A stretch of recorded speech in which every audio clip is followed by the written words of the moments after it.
आज उस अपराधी को जो लॉरेंस बिश्नोई है उसे लगातार उसका इतना महिमा मंडन करा जा रहा है सिर्फ एक वजह से, क्योंकि उसने जो हुड पहना है वो उसमें अंदर भगवा रंग है, ऊपर से काला लेकिन अंदर भगवा है, और उसके बाजू पे जो है श्री राम का टैटू गुदा हुआ है। तो अब उन्हें वो नया उनको तारणहार दिख गया, नया हिंदू धर्म का पैरोकार आ गया अब उनका, वो कि बाबा सिद्दीकी को मार दिया, ये हमारा हिंदुओं का नया पैरोकार आ गया। कोई सेंस इन्हें तो कुछ भी आप पकड़ा दो, इन्हें किसी से बस कनेक्ट होना चाहिए, कहीं से भी हिंदू मुस्लिम कनेक्ट होना चाहिए, ये उसी को अपना बाप बना लेंगे। शर्मा जी आपका स्वागत है। उत्तर प्रदेश के बहराइच में जिस तरीके से दंगा हुआ उसे कैसे देख रहे हैं आप लोग? सीधी सी बात है, उपचुनावों की तैयारी चल रही है, अभी भी उपचुनाव की तैयारी लग रही है। बिल्कुल बिल्कुल, और क्या है, उपचुनावों में इनको पता है होने वाला कुछ है नहीं, सीटें मिलने वाली नहीं है, तो अल्टीमेटली लीजिए कि लास्ट एंड फाइनल इनके पास ये हथियार बचता है, दंगा भड़का दो, गोल बंद कर दो, हिंदू वोटों को गोल बंद कर लो तो हिंदू वोट हमें मिल जाएंगे, और उसके बाद हमारा जो है बेड़ा पार हो जाएगा।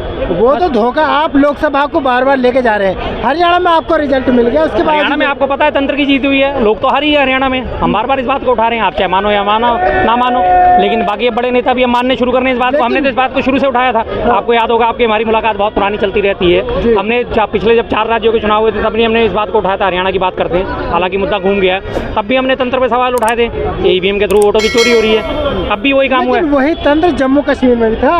सर जम्मू कश्मीर की हैसियत क्या है आप ये बताओ ना, जम्मू कश्मीर केंद्र शासित प्रदेश है, जम्मू कश्मीर और लेह लद्दाख जो है केंद्र शासित प्रदेश है, चल नहीं आफ्टर ऑल एलजी की है, मुख्यमंत्री उमर अब्दुल्ला बन भी जाएंगे, कर क्या पाएंगे, कुछ नहीं, जितनी उनकी शक्तियां फिलहाल वो सीमित हैं, बची कुछ अध्यादेश लाके और सीमित कर दी जाएंगी, फिर क्या कर लेंगे, वो क्या कर पाएंगे वो सरकार का, कुछ नहीं। और जम्मू कश्मीर जब ज़्यादा 370 लगी हुई थी, 35 से लगी हुई थी, तब भी लॉ वो इसका जो भारी सुरक्षा जो थी केंद्र सरकार के हाथ में थी, कम्युनिकेशन संचार व्यवस्था केंद्र सरकार के हाथ में थी, और उसके बाद जो है वहाँ का जो है आंतरिक सुरक्षा वो भी उसके हाथ में थी, तीनों चीज़ें उसके बाद बाहरी सुरक्षा, विदेश और कम्युनिकेशन, ये 3 चीज़ें केंद्र सरकार के हाथ में थी, अभी भी उसी के हाथ में है और आने वाले टाइम में भी रहेंगी। अखिलेश यादव ये कह रहे हैं कि केवल सरकार की जिम्मेदारी है। बिल्कुल है, जब सरकार कोई जिम्मेदारी नहीं थी। अधिकारी किसके अंतर्गत काम करते हैं, सरकार के अंतर्गत ही तो काम करते हैं। अधिकारी क्या बिना सरकार की इजाज़त के, बिना मुख्यमंत्री या मंत्री की इजाज़त के बिना कोई वो कदम उठा सकते हैं? हर ऐसी घटनाओं की रिपोर्ट ऊपर तक जाती है, जो भी वहाँ पे लोकल एसएचओ अगर होगा तो वो अपने एसीपी को बोलेगा, एसीपी डीसीपी को बोलेगा, डीसीपी आईजी को, डीआईजी को बोलेगा, डीजीपी को बोलेगा, डीजीपी गृह मंत्रालय को देगा, गृह मंत्रालय से होती हुई रिपोर्ट मुख्यमंत्री तक पहुँचती है, पल पल की अपडेट जाती है सारी की सारी। जितना बड़ा बवाल हुआ 5 मिनट के अंदर, आजकल तो ऐसा है नहीं कि यहाँ से हरकारा भेजा जाएगा, चिट्ठी लेके जाएगा, 3 दिन में चिट्ठी पहुँचेगी या 5 दिन में तार पहुँचेगा, वो वाला काम तो अब नहीं है ना, सेकंडों का काम है, इधर मोबाइल मिलाया उधर बात हुई, तो इमीडिएट के अंदर एक मिनट के अंदर सारी की सारी सूचनाएं पहुंच जाती हैं। तो फिर जिम्मेदार कोई नहीं है, सरकारी तो जिम्मेदार, सरकारी तो कदम उठाएगी, सरकार दिशा निर्देश देगी। अधिकारियों का क्या है, उनका क्या है, क्या हैसियत है? क्या सरकार की मर्जी के बिना वो फायर कर सकते थे? क्या वो उन्मादी भीड़ के ऊपर गोली चला सकते हैं? नहीं चला सकते। क्या वो लाठीचार्ज कर सकते? नहीं कर सकते। क्या एक एसएचओ को इतनी पावर होती है कि वो बिना एसीपी डीसीपी की परमिशन के लाठीचार्ज कर दे? नहीं कर पाएगा। एक अकेले एसएचओ की इतनी हैसियत नहीं है। एसएचओ बार बार कहेगा साहब यहाँ पे कानून व्यवस्था बिगड़ रही है, साहब कानून व्यवस्था बिगड़ रही है, क्या करूँ क्या? एसीपी को फोन करेगा, एसीपी डीसीपी को, साहब कानून व्यवस्था बिगड़ रही है, क्या करा जाएगा? तब जाके डीसीपी कहीं एक बार उसकी इतनी हैसियत होती है कि लाठीचार्ज कर दो, और अगर फिर भी बिगड़ रही है तो वो डीसीपी अपने ऊपर से और आदेश लेगा कि साहब ऐसे ऐसे मैंने ऑर्डर दिया है, आगे का क्या करना है वो बताइए। सीधी सी बात है। चाहे चौकी प्रभारी हो या फिर ये तो प्यादे हैं साहब, प्यादे हैं, प्यादे इनका क्या है? सस्पेंड किया गया, सस्पेंड कर दिया। सस्पेंशन का मतलब क्या होता है? सस्पेंड कर दिया, आधी तनख्वाह घर पे बैठे मिलती रहेगी, 3 महीने के अंदर उनको नोटिस दे के अपना जारी करना पड़ेगा, अपना पक्ष रखना पड़ेगा। साहब भीड़ उन्मादी हो गई थी, हमने व्यवस्था करने की भरपूर कोशिश करी, लेकिन हमारे पास सुरक्षा बल कम था, संख्या बल कम था, इस वजह से हम उसमें नाकाम रहे। बात खत्म, उसने अपनी रिपोर्ट सबमिट करनी है, बहाल हो जाएगा। चौकी प्रभारी का जैसा उठा के दूसरी जगह ट्रांसफर कर देगा, लाइन हाजिर कर दोगे, और क्या कर लोगे? नौकरी तो खाने से रहे, बहुत हुआ तो एक आध को किसी को बर्खास्त कर दोगे, बात खत्म। और होना क्या इससे ज़्यादा क्या होता है इसमें? सरकारी नौकरियों में लोग क्यों मौज में मारते हैं? क्यों दुनिया सरकारी नौकरी के पीछे भागती है? ना आसानी से आप सस्पेंड हो सकते, ना आसानी से आप बर्खास्त हो सकते। दुनिया भर के आपको शो कॉज नोटिस इशू करे जाएंगे, दुनिया भर के आपसे सवाल जवाब करे जाएंगे। कहा था बटोगे तो कटोगे, वही चीज रिजल्ट मिल गया ना। तो बटने और कटने का सवाल उठा कहाँ से? आप ये तो देखो, जब जुलूस निकल रहा है, तुम जुलूस एक आदमी के घर के बाहर से निकालते हुए ले जा रहे हो, उसको आप माँ की बहन की दुनिया भर की उसे गालियाँ बक रहे हो, उसके बाद उसके घर में घुस के उसकी बालकनी पे वहाँ पे चढ़ के उसकी बालकनी का झंडा तोड़ के और उसका झंडा गिरा के और तुम अपना भगवा झंडा लहरा रहे हो, और फिर तुम चाहते हो कि अगला बंदा शांत रहेगा? कैसे रहेगा भाई? आपके घर में कोई घुस के इतनी हरकतें कर दे, आप कितने भी गांधीवादी बन लो, आपका हाथ उठेगा ही उठेगा। अगर आप में ताकत नहीं होगी, आपने सामने देख लिया भारी भीड़ है, तो आप मन में सोच के रह जाओगे, अल्टीमेटली कहीं और आके कोई ना कोई इसमें मौके का फायदा उठा जाएगा, लेकिन कुछ ना कुछ तो रिजल्ट निकलेगा ही। चलो उनकी और उसके घर वालों की, जिस घर में कांड हुआ उसकी और भीड़ की आपस में पंगेबाजी हो सकती है, उसके बाद वही भीड़ जा रही है, होंडा के शोरूम को आग लगा रही है, क्यों? अस्पताल में आग लगा रही है, क्यों? मेडिकल स्टोर में आग लगा रही है, क्यों? उससे उनकी क्या दुश्मनी थी भाई?